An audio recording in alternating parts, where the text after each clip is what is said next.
It was a tool of the devil. And it wasn't long until that Nazi society was completely gone.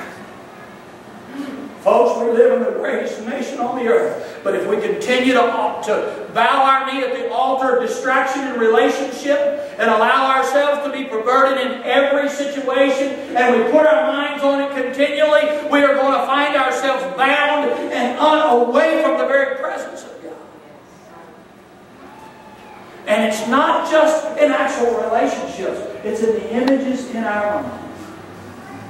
You see, whatever you think, television, movies, books, video games, they are a part of the distraction. They're meant to hook you so that you are completely consumed by them. I pick up Call of Duty Black Ops. It's where you're killing people on the TV. I can sit there for hours and just go through and get lost in the video game. Everybody else in the room is lost. I don't hear what they say. I don't care what they're doing. It begins to be a distraction. And there are people who literally play that for hours upon hours upon hours upon hours. It's just a game. It's just virtual reality. It's not real. It's a way to be distracted. But let me tell you, the moment we allow it to suck into our mind and take over our thought process, we are not in step with what the Holy Spirit wants us to do. And we will find it stealing from us. The third thing that we find that is very, very distracting goes right along with that. It's entertainment. Now, I'm going to talk to you about everything. I can be addicted to football. I'm thankful for a DVR. I don't have to even think about missing church because I will kill anybody who texts me and tells me the score of a game that I have DVR. They know not to do it. I have threatened Teresa to skank with her life because she will text me when she's watching the game and I think, don't tell me the score, I'm DVRing. I can be addicted. I love football. There's nothing more exciting to me than a good college or NFL game. I love it. Some of you feel that way about NASCAR. I like NASCAR too. I get excited until my guy gets out of sequence with everybody. He winds up 19th when he had a top 5 car.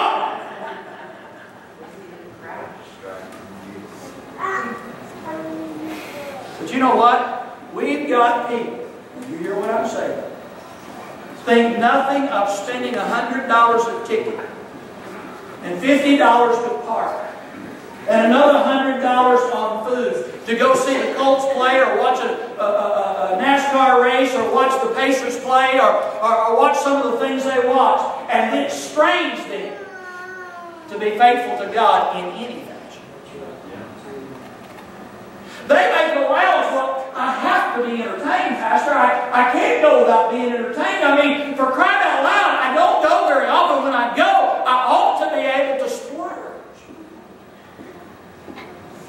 And yet there are people every day dying without God. There are people every day. We've got children upstairs right now that if I were to call their name, I could tell you they go to a place that they call home that is no more sanctuary than the middle of that 4-lane highway. They need mentors. They need people with good minds. They need people that love God to love them and pick them up and take them to lunch and take them to the park and do some things with them because they are alone. They have nothing. I have children, 8, 9, 10, 11 years old, come through that door and they make a beeline to hug me because I'm the only man they ever hug. The only man that isn't sexual with them. We are so distracted with entertainment values. Our kids are dying away from God because we are so consumed with our own desire to be entertained.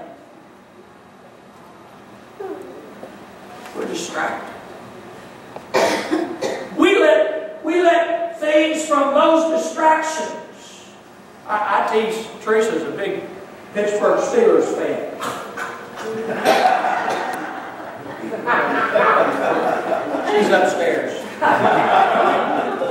But if she's down here, I wouldn't have changed one thing about what I did. I mean, there's nothing about the Pittsburgh. But you know, there are people get so agitated about teams that people root for. I mean, Randy Neal cannot help it. He was born in Kentucky. He loves the Kentucky Wildcats. He loves them. They are a Southeast Conference team. That's the only thing they got going for them, Randy. They made it further than Arkansas this year.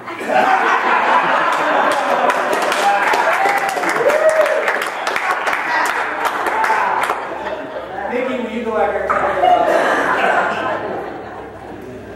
What I'm saying is we can't let division over ball game cause us to be distracted. When I was a boy, we played softball, church league softball. And we played other Assembly of God churches around. The church in Warren, Arkansas, and the church in Dumas, Arkansas, were our arch rivals. I mean, you have never seen Christian men act so ugly in a ball game that wives and mothers and church leaders said, we're not playing ball anymore because you guys are going to hell over a softball.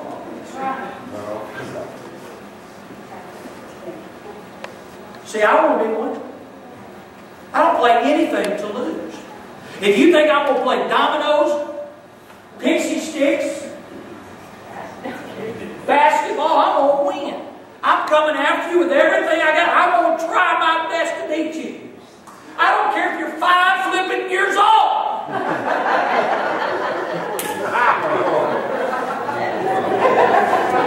I like to win. I hate to lose. I never intend to lose anything.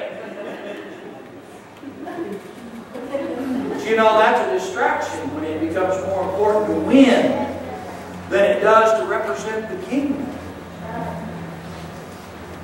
I went to Mason and Jordan James' little ball game yesterday at 3. We don't know who won. Everybody batted. Everybody got to run the bases. Every player on every team left happy. They got one little guy on our team. I'm telling you, I don't know what the label is, Bertie. You could probably tell me, but this kid has a millisecond attention span. My son is the coach of the team, and he was standing at shortstop, and he is 6'5". He can run fast. It takes him no time to cover ground. I watched that cat's tongue hang out trying to keep up with his 4-year-old that was quicker than a rabbit. I look up and Ryan's going, where's Owen? Where's Owen? And Owen was headed out the outfield fence. He said, somebody catch him. It was enjoyable to watch where the competition wasn't important, but that the little guys were having a good time. You didn't just help the team in yellow, you helped the team in red. When they hit the ball, you said, good job. You stuck out a hand and said, give me a high five. It was a great hit. Why? Because our relationship to God is more important than the distraction of who won a ball game between 4 and 5-year-olds. And yet I've been in ball games in my high school and my junior high where it wasn't the players that got in trouble, it was the parents who were worried about a junior high ball game. Evan, there's nothing dumber in my mind than for a parent to get wound up enough to want to fight over a ball game. But I've done it.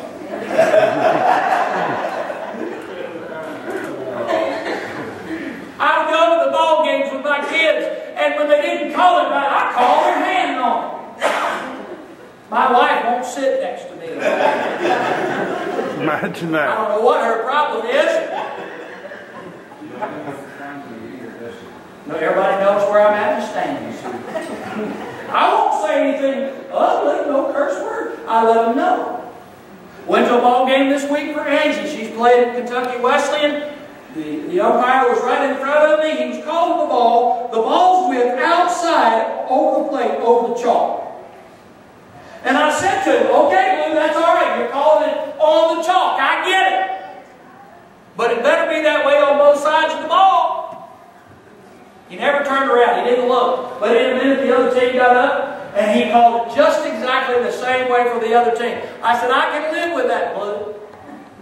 Walked down after a while, and he came down one of the breaks, and he said, you don't bother me talking to me through the fence. He said, I call the game the way I see it. I said, you just need a little help, Blue, and I'm here to help you. I'm going to do it 3 times. He turned around and laughed. He said, which one's your daughter? I said, the best looking one out there. She wears number 20. He said, she barks at me too. But you know, I have decided I don't want my actions at a ball game to detract from my relationship with the Lord. I don't want the distraction. I don't want somebody to go at a ball game and say, I can't believe he's a preacher. Much less a believer. I would hate to know that I allowed something in a ball game to cause me to cause one to stumble because I was distracted. Church, we're distracted. We're more concerned about being tired than we are about being in the house of God. We're more concerned about other issues than we are about creating a sense of momentum and energy in the house of God. Do you know, I say this to everybody, and I've said it to different ones, and they'll say, yeah, you said that to me. They said, I just couldn't go. I just couldn't get up and go. Rhonda was saying this morning, if it hadn't been for my granddaughter saying to me, Jesus would be disappointed, I was having trouble getting up. Now she knows what I'm going to say to her. What if I got up on Sunday morning and said, I'm really having trouble going this morning? Yeah, but you're a preacher. I heard a story about that one time. Lady got up, was saying to the individual in the bed, you have to go to church and Sunday school. I don't want to go. She said, but you have to go. He said, why do I have to go? Because you're the pastor. And that's the way all of you feel.